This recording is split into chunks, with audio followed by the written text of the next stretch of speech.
ஈஸ்வரி வந்து ராதிகா கிட்ட வந்துட்டு எதுக்கடி நீ வந்து என்னோட மருமக கிட்ட வந்து இப்படி எல்லாம் பேசிக்கிட்டு இருக்க என்னை பற்றி அப்படின்னு சொல்லிட்டு கேட்குறாங்க. அதுக்கு ராதிகா வந்து நான் அப்படி தான் பேசுவேன், உங்களுக்கு என்ன, நீங்கள் சரியான கடைஞ்செடுத்த சுயநலவாதி, உங்களோட சந்தோஷத்தை மட்டும்தான் நீங்கள் பார்க்குறீங்க, நீங்கள் மற்றவங்க சந்தோஷத்தை பற்றியெல்லாம் எதை பற்றியும் கவலைப்படுறது இல்லை, அடுத்தவங்களோட சுயமரியாதை கௌரவம் அதை பற்றியெல்லாம் உங்களுக்கு எந்த கவலையும் கிடையாது அப்படின்னு சொல்லிட்டு ராதிகா சொல்கிறாங்க. ராதிகா அப்படி சொன்னோன்னே ஈஸ்வரி வந்து ராதிகா பார்த்து பயங்கரமாக முறைக்கிறாங்க. உடனே ராதிகா வந்து இந்த முறைக்கிறதெல்லாம் வேற எங்காவது வச்சுக்கோங்க, நான் பாக்கியா மாதிரி அமைதியாக இருப்பேன்னு மட்டும் நினச்சிக்காதீங்க அப்படின்னு சொல்லிட்டு மிரட்டிட்டு இருக்காங்க. ராதிகா அப்படி சொன்ன உடனே எந்த பதிலுமே சொல்ல முடியாமல் ஈஸ்வரி வந்து அதிர்ச்சியாகி அப்படியே நிற்கிறாங்க. அதோட நீங்கள் ஒழுங்காக நடந்துக்கோங்க, இல்லைன்னா நான் இப்படி தான் பேசுவேன், இனிமேலும் இதுக்கு மேலேயும் பேசுவேன் அப்படின்னு சொல்லிட்டு மிரட்டுறாங்க. உடனே அதுக்கு ஈஸ்வரி இருந்துட்டு பெரிய மனுஷின்னு கொஞ்சம் கூட மரியாதை இல்லாமல் பேசுகிற, இதுதான் உன் லட்சணம், இதுதான் நீ மரியாதை பற்றி பேசுகிறதா அப்படின்னு சொல்லிட்டு கேட்குறாங்க.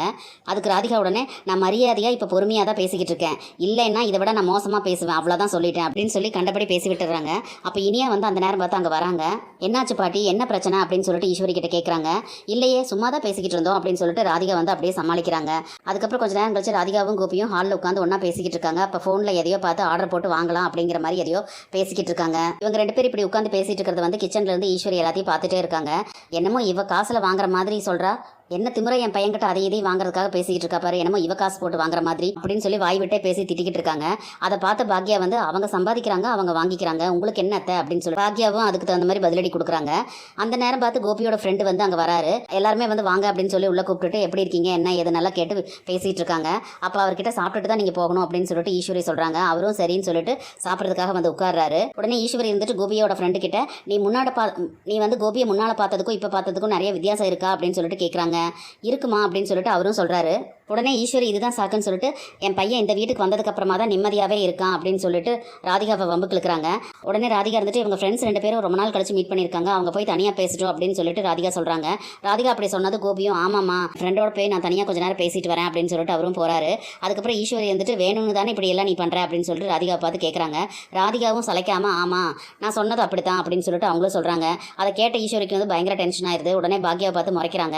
உடனே பாக்யா வந்து என்ன எதுக்கத்தை முறைக்கிறீங்க, நான் ஒன்றும் இந்த விஷயத்தில் பண்ணலையே அப்படின்னு சொல்லிட்டு அவங்களும் சொல்கிறாங்க. அதுக்கப்புறம் பார்த்தீங்கன்னா கோபியும் அவரோட ஃப்ரெண்டும் வந்து பேசுறதுக்காக அந்த பக்கம் போனாங்க இல்லையா. அப்போ அவங்க ஃப்ரெண்டு இருந்துட்டு என்னடா ரெண்டு பொண்டாட்டியோட ஒரே வீட்டில் சந்தோஷமாக இருக்கிற மாதிரி இருக்குது அப்படிங்கிற மாதிரி கேட்குறாரு. அதுக்கு கோபி இருந்துட்டு முதல்ல நானும் பாக்யா உள்ள விட மாட்டா, ஏதாவது பிரச்சனை பண்ணுவான் அப்படின்னு சொல்லி தான்டா நினச்சேன், ஆனால் எல்லாமே ஸ்மூத்தாக போயிட்டு இருக்குடா, இது மாதிரியே போனால் ரொம்ப நல்லா இருக்கும்னு தோணுது அப்படின்னு சொல்கிறாரு. அது மட்டும் இல்லாமல் பாக்யாவை பற்றி ரொம்ப பெருமையாகவும் பேசுகிறாரு.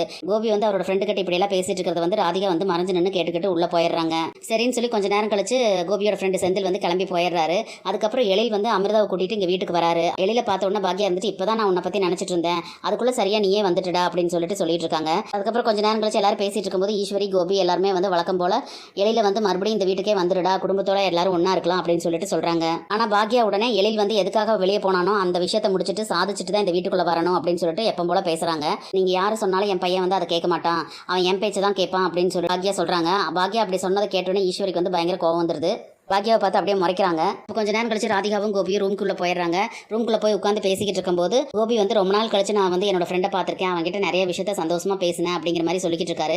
அப்படி பேசிட்டு இருக்கும்போதே வந்து ராதிகா எந்திரிச்சு போய் கதை வந்து தாள் போடுறாங்க. அதுக்கு கோபி வந்துட்டு என்ன ராதிகா ரொமான்ஸ் பண்ண போறியா அப்படின்னு சொல்லிட்டு கேட்குறாரு. உடனே ராதிகா வந்து நான் செம கோபத்தில் இருக்கேன் அப்படின்னு சொல்லிட்டு சண்டை போட ஆரம்பிக்கிறாங்க. நீங்கள் உங்கள் ஃப்ரெண்டு கிட்ட எப்படி அப்படி சொல்லலாம், ரெண்டு பொண்டாட்டி கூட சந்தோஷமாக இருக்கியா அப்படின்னு சொல்லிட்டு உங்கள் ஃப்ரெண்டு கேட்டோன்னே நீங்கள் என்ன சொன்னீங்க, உங்களால் எப்படி அப்படியெல்லாம் சொல்ல முடியும் அப்படின்னு சொல்லிட்டு கேட்குறாங்க. ஐயோ இவன் நம்ம பேசுனதெல்லாம் கேட்டுட்டாளா அப்படிங்கிற மாதிரி என்னதா சொல்கிறது அப்படின்னு சொல்லிட்டு ஏதோ சொல்லி சமாளிக்கிறார் கோபி.